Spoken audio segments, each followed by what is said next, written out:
Bonjour. Est-il possible de concilier épanouissement individuel, donc personnel, propre à l'individu, et performance professionnelle? C'est une question qui est de plus en plus à l'ordre du jour, où finalement, on voit en matière d'innovation managériale les entreprises se mobiliser pour essayer de concilier ces deux attentes. Bien évidemment, tous les dirigeants, tous les managers aimeraient avoir des collaborateurs qui soient épanouis, qui aient la patate, qui s'éclatent, mais ce n'est pas toujours le cas dans la réalité. Et ça se respecte, parce qu'il y a plein de collaborateurs qui ont choisi leur métier par dépit. Euh, pour eux, le travail n'est pas un plaisir, ou tout simplement parce qu'il se peut qu'avec les années, eh bien, ce qui était préalablement source de plaisir ne l'est plus aujourd'hui. Dans ce qu'on demande en français si leur travail est source de bien-être et de bonheur, aussi étrange que cela puisse paraître, entre 75 et 85% répondent par la positive. Donc c'est surprenant puisqu'on a beaucoup de médias qui s'emparent de ce sujet et qui mettent en avant le fait que les Français sont plutôt malheureux. Que se passe-t-il? Tout simplement que notre pays est un peu particulier. Les Français, dans l'ensemble, il faut se l'avouer, sont plutôt bien lotis. Les entreprises, même si ce n'est pas forcément toutes les entreprises, mais dans l'ensemble, la majorité, prennent soin de leurs collaborateurs, et ils l'ont encore démontré pendant le confinement. Eh bien, la particularité des Français est double. La première, c'est que nous sommes très pessimistes, 2 fois champions du monde. Et donc, on a plutôt tendance à aller se concentrer sur ce qui ne va pas. La deuxième, c'est que nous sommes des râleurs. Je veux dire, la France est bien connue pour aller à travers le monde, il suffit de partir à l'étranger pour se rendre compte qu'on a cette réputation. Mais dans l'ensemble, on est plutôt satisfait de nos conditions de travail. Et d'ailleurs, les entreprises s'en sont emparées depuis une dizaine d'années à peu près. Et quand on demande aux Français s'ils éprouvent du plaisir dans leur travail, le score baisse de manière très significative puisque même si nous avons peu de sondages sur le sujet, nous sommes à peu près à une moyenne de 20%. Il faut retenir la notion de 80-20. 80% de collaborateurs qui éprouvent du bien-être et 20% qui éprouvent du plaisir. Or, ce sont des notions complètement différentes. Alors, en quoi est-ce différent le bonheur et le plaisir? Eh bien, tout simplement, le bonheur, c'est plutôt un sentiment de légèreté qui est procuré par la sérotonine. Ça calme et ça apaise. Le plaisir, c'est le contraire. Ça a plutôt tendance à exciter. C'est généré par la dopamine. Donc on voit bien que ce sont deux choses complètement différentes. D'ailleurs, quand on demande aux employeurs et aux dirigeants ce qu'ils mettent en place pour développer le plaisir de leurs collaborateurs, quand c'est un sujet qui les intéresse, on se rend compte qu'il y a une certaine confusion dans les réponses. Certains vont vous dire j'organise des soirées barbecue, d'autres vont dire j'ai acheté un baby-foot, d'autres vont vous dire eh bien on fait des séances de yoga. Tout ça n'est pas générateur de plaisir. Tout ça peut développer la convivialité et le bonheur. Donc c'est un sujet qui n'a rien à voir et qui est complètement différent. Pour clarifier un peu tout ça, nous avons proposé une définition qui est que finalement, le bonheur, qui est un sentiment global et général, est provoqué par de la motivation, c'est le désir que nous avons à aller au travail, à travailler. La satisfaction, ça c'est a posteriori, quand on a le sentiment d'avoir passé une bonne journée, et le plaisir, ça c'est pendant qu'on travaille. On a pas mal de choses sur la motivation, on a plein de théories qui existent, on a beaucoup également d'informations sur la satisfaction, on a plein d'enquêtes et de sondages qui existent, mais c'est relativement vide concernant le plaisir que l'éprouve une personne dans la journée. À présent, je vous invite à prendre le temps, si vous le souhaitez, d'explorer quelles sont vos sources de plaisir professionnel en répondant à cette question. On posait cette question à des milliers de personnes pendant une dizaine d'années et les réponses que nous avons recueillies peuvent être classées en 4 grandes catégories. Vous avez une première catégorie qui sont des sources de plaisir liées aux conditions de travail. Il y a des personnes qui vous disent eh bien, le plaisir qu'ils ressentent est lié au cadre de vie professionnel, bien évidemment, est lié aux moyens qu'ils ont à leur disposition, à leur salaire aussi. Ça peut être lié également au fait qu'ils puissent agir sur leur emploi du temps pour mieux concilier vie privée, vie professionnelle. Vous avez une deuxième catégorie qui est liée à ce que nous avons appelé l'entreprise. Là, ce sont des réponses où les salariés sondés, donc managers ou collaborateurs, vous disent que leur plaisir est procuré par le fait, par exemple, d'appartenir à une entreprise de renom, prestigieuse, donc à leur notoriété, également leur offre, l'offre qu'elle propose, leur stratégie, leur projet. Vous avez une troisième catégorie qui est liée en fait à la relation. Beaucoup de collaborateurs disent que ce qui leur provoque du plaisir dans la sphère professionnelle, c'est le fait d'appartenir à un groupe, le fait de pouvoir apprendre des autres, partager avec les autres, co-construire avec les autres, le fait d'être dans un univers qui soit convivial, le fait de pouvoir bénéficier aussi d'une assistance qu'on appelle technique, c'est-à-dire qu'on les aide lorsqu'ils ont des difficultés professionnelles, mais aussi affectives. Et puis vous avez une quatrième catégorie qui est liée à l'activité. Donc là, les personnes vont vous déclarer que leur plaisir est lié au contenu de l'activité. Par exemple, certains vont vous dire que ce qu'ils aiment dans leur travail, c'est pouvoir concevoir des projets, ou alors faire preuve d'originalité, ou pouvoir composer avec les moyens du bord. Donc là, vous avez 4 grandes catégories. La question se pose alors de savoir, finalement, parmi ces 4 sources de plaisir professionnel, celle qui est la plus significative. Vous pouvez faire cet exercice auprès de vos équipes ou même au niveau de toute l'entreprise et vous serez peut-être, comme moi je l'étais, assez surpris des réponses. En fait, quand on analyse les réponses, on se rend compte de quoi? Tout ce qui est relatif aux conditions de travail et à l'entreprise ne sont pas vraiment des sources de plaisir professionnel. Les vraies sources de plaisir professionnel sont plutôt liées à la collaboration, à la relation et à l'activité traitée. C'est assez surprenant puisque la quasi-majorité des entreprises s'échinent depuis des années à agir sur l'amélioration des conditions de travail et à donner du sens. Agir sur l'amélioration des conditions de travail et donner du sens n'augmente pas le plaisir. Ça diminue la souffrance, ça réduit le stress, peut-être que ça améliore le bien-être, mais en tout cas, ça n'augmente en rien le plaisir au travail. Si vous voulez que vos collaborateurs s'éclatent dans leur job et éprouvent un vrai plaisir lorsqu'ils vont travailler, il faut travailler sur la relation, l'amélioration de la collaboration, la convivialité, et puis surtout, il faut travailler sur l'activité, c'est-à-dire faire en sorte de confier à des personnes des activités qui soient source de plaisir pour elles, qui leur provoquent de la dopamine, comme on vient de le voir. Ça ne vous empêche pas d'acheter des baby-food, de proposer des Wii-parties, peut-être de mettre des toboggans comme on peut le voir chez Google, ou peut-être aussi proposer des cours de yoga, mais ça ne changera en rien le plaisir qu'éprouve une personne à réaliser ces activités. Je peux avoir un toboggan, je peux avoir un baby-foot, je peux avoir des séances de yoga, c'est pas pour autant que ça va me permettre d'aimer mon métier, et on a vu que ça c'était le plus important, c'est que le plaisir, il est lié au métier qui est exercé. Finalement, travailler sur le plaisir au travail, c'est essayer de concrétiser la maxime de Confucius qui disait « Choisissez un métier que vous aimez et vous ne travaillerez pas un seul jour de votre vie ». Se pose alors la question de savoir si les activités que vous confiez à vos collaborateurs sont source de plaisir.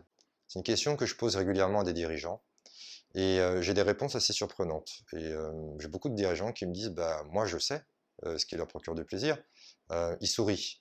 Bon, moi, je trouve ça un peu limite parce qu'on peut sourire pour plein de raisons. Ou d'autres me répondent, bah, je le vois bien puisqu'ils savent faire. Oui, mais bon, c'est pas parce que je sais faire que j'aime faire, ça n'a rien à voir. J'étais comptable dans ma première vie professionnelle, je savais faire, mais j'aimais pas faire. Et donc, c'est d'ailleurs ce qui m'a amené à travailler sur ce concept-là. Qu'ont les entreprises pour identifier les activités qui procurent du plaisir aux collaborateurs? Sincèrement, j'en connais pas beaucoup, voire j'en connais pas. Les seuls outils que je connais sont très centrés sur la notion de compétence. Donc le savoir, le savoir-faire, le savoir-faire, le savoir-être, enfin, tout ce qu'on connaît depuis un certain nombre de décennies. Mais à bien y réfléchir, c'est pas parce que je sais faire que j'aime faire. Ce sont deux choses qui sont complètement différentes. Donc, ce que je vous propose là, à partir de maintenant, c'est de découvrir un concept qui est nouveau, qui est l'aimer faire, qui, de mon point de vue, est la continuité du savoir-faire, de tout ce qu'on a appris jusqu'à présent, qui n'est pas en opposition avec le savoir-faire, mais qui vient juste s'ajouter lorsque la gestion par les compétences atteint ses limites et ne permet pas à l'entreprise d'identifier des solutions pour permettre aux collaborateurs de leur confier des activités qui soient source de plaisir. C'est pour ça qu'à la notion de compétence vient s'ajouter la notion d'appétence. L'appétence, c'est quelque chose de particulier. L'appétence, c'est une aptitude que vous avez, une capacité. Vous la connaissez ou peut-être vous la méconnaissez, qui est naturelle, presque innée, qui est facile à mobiliser pour vous alors qu'elle peut être complexe pour d'autres, qui bien évidemment vous procure du plaisir et qui normalement vous mène au résultat. Comment identifier ces appétences et comment identifier les appétences au sens général? C'est assez complexe parce que comme nous n'avons pas de références en la matière, les références que nous avons, ce sont les talents, les soft skills, les traits de personnalité, les valeurs, les attitudes, les comportements, mais la notion d'appétence n'apparaissait pas ou n'existait pas. Donc il a fallu l'inventer. C'est ce que je me suis proposé de faire il y a un certain nombre d'années, pour créer un référentiel de 30 appétences. En fait, il y a plus que 30 appétences, mais c'est déjà suffisant. Comment y suis-je parvenu? J'ai tout simplement posé une seule question à des dizaines et des centaines de personnes avec des métiers complètement différents, et je leur ai demandé de me dire quels étaient les plaisirs que leur procurait leur métier. L'appétence se différencie de la compétence, ce n'est pas un super talent, c'est complètement différent. L'appétence, c'est vraiment quelque chose de particulier, c'est pour ça que j'ai proposé une définition. Je vais vous donner 4 exemples d'appétence. La débrouillardise. La débrouillardise, c'est quoi? C'est le plaisir que j'ai à faire preuve d'astuce, un peu comme MacGyver, à composer avec les moyens du bord. Un deuxième exemple d'appétence qui pourrait être la serviabilité. C'est ce qu'on retrouve dans beaucoup de métiers finalement. Mon plaisir à moi dans mon travail, c'est de faire plaisir à l'autre, donc à mes clients, à mes collègues, etc. Un troisième exemple qui est l'originalité. Moi, mon plaisir, c'est de ne pas faire comme les autres, de proposer de quelque chose de différent, d'original. Puis vous avez un autre plaisir aussi qui peut être la structuration, qui est, moi, mon plaisir, c'est de tout ranger, de tout mettre au carré, de tout mettre en ordre, par exemple des tableaux de bord ou des process, des procédures, des règles, etc. Si ce sujet vous intéresse et que vous avez envie de découvrir les appétences, vous avez la possibilité, si vous le souhaitez, de découvrir le référentiel à travers des petits jeux de cartes. Donc vous avez finalement pour chacune des appétences un intitulé. Là, je vais prendre l'exemple de la débrouillardise, je vais vous le montrer. En bas à gauche, vous avez le plaisir associé, ça c'est très important. Et contrairement à la compétence, l'appétence n'est pas une définition. Donc pour bien identifier si c'est une appétence que vous avez, il suffit de lire le texte, qui est finalement l'expression du ressenti qu'a une personne lorsqu'elle mobilise cette appétence. Maintenant que vous avez découvert les appétences, et si le sujet vous intéresse toujours, la question se pose, comme je me la suis posée il y a quelques années, ok, tout ça c'est très bien, mais on en fait quoi, concrètement? Eh bien, ça fait 8 ans que je travaille avec des entreprises, notamment des PME, qui expérimentent de différentes manières de valoriser ce concept-là. Nous en sommes parvenus à peu près à une vingtaine, que je vais vous en montrer quelques-uns. Les appétences peuvent être utiles dans le cadre du recrutement. Vous pouvez, à partir de la description de poste, sélectionner, alors soit seul, soit en groupe, 5 appétences, par exemple, de l'emploi que vous souhaitez pourvoir. Et là, vous vous rendrez compte d'une chose. Contrairement à la compétence où les résultats sont à peu près identiques, même si par expérience, on est beaucoup sur le mouton à 5 pattes, mais ça c'est encore un autre sujet, eh bien vous allez vous rendre compte que les appétences pour un même emploi peuvent être différentes d'une entreprise à une autre. Par exemple, si je prends le métier de commercial, je peux avoir des appétences comme la serviabilité ou l'empathie, parce que je considère que dans mon entreprise, un commercial doit être animé par le fait de faire plaisir au client et doit se mettre à la place du client, c'est ainsi qu'il fera correctement son métier. Mais dans une entreprise, ça peut être tout autre. Vous pouvez avoir une entreprise qui vous dit, bah non, pour moi, les appétences d'un commercial, c'est pas ça du tout. Moi, je veux un compétiteur, et puis je veux qu'il persuade mon client d'acheter. Nous avons découvert que l'appétence est fortement corrélée à la culture et à l'identité de l'entreprise, et c'est en cela où ça peut être intéressant pour vous. On parle beaucoup d'engagement et de désengagement des collaborateurs. L'appétence peut être aussi intéressante à utiliser. Par exemple, eh bien vous pouvez avec votre collaborateur, si vous êtes un manager ou un dirigeant, échanger ensemble sur les 5 appétences de l'emploi et puis ensuite demander au collaborateur, dans le cadre d'un entretien formel ou informel, peu importe, de vous dire pour chacune des appétences de l'emploi, donc là ce sont les appétences de l'emploi, si ce sont des appétences qui sont importantes pour lui, donc qu'il éclate, s'il est bien dans ces appétences-là, auquel cas vous pouvez lui demander de le symboliser par une couleur verte. Si l'appétence de l'emploi n'en est pas forcément une, ou en tout cas plus ou moins, et vous pouvez lui demander de la symboliser par une couleur orange, par exemple.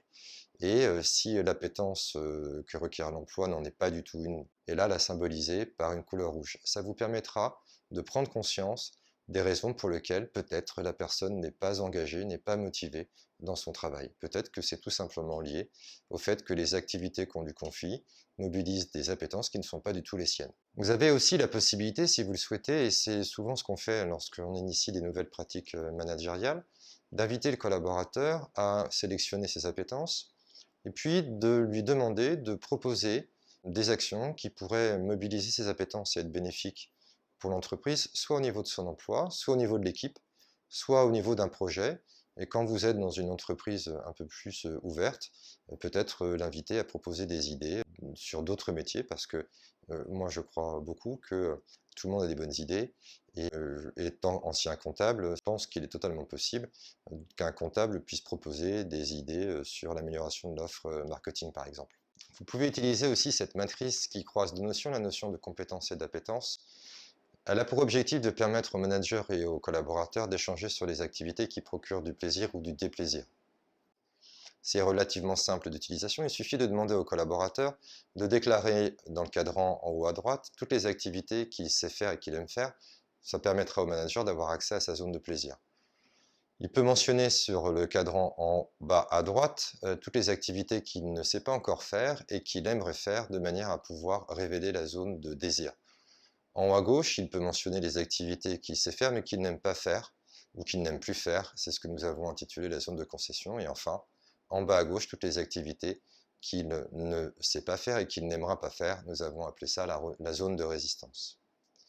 L'objectif de cette matrice est de permettre de révéler officiellement tout ce qui procure du plaisir et du déplaisir, et puis de provoquer un échange de manière à identifier s'il y a des possibilités d'action pour permettre d'augmenter la zone de plaisir. Vous avez aussi la possibilité, pour un même métier, lorsqu'il y a plusieurs titulaires d'un emploi, d'agréger les réponses individuelles de manière peut-être à identifier quelles pourraient être les activités qui pourraient être source de déplaisir commun.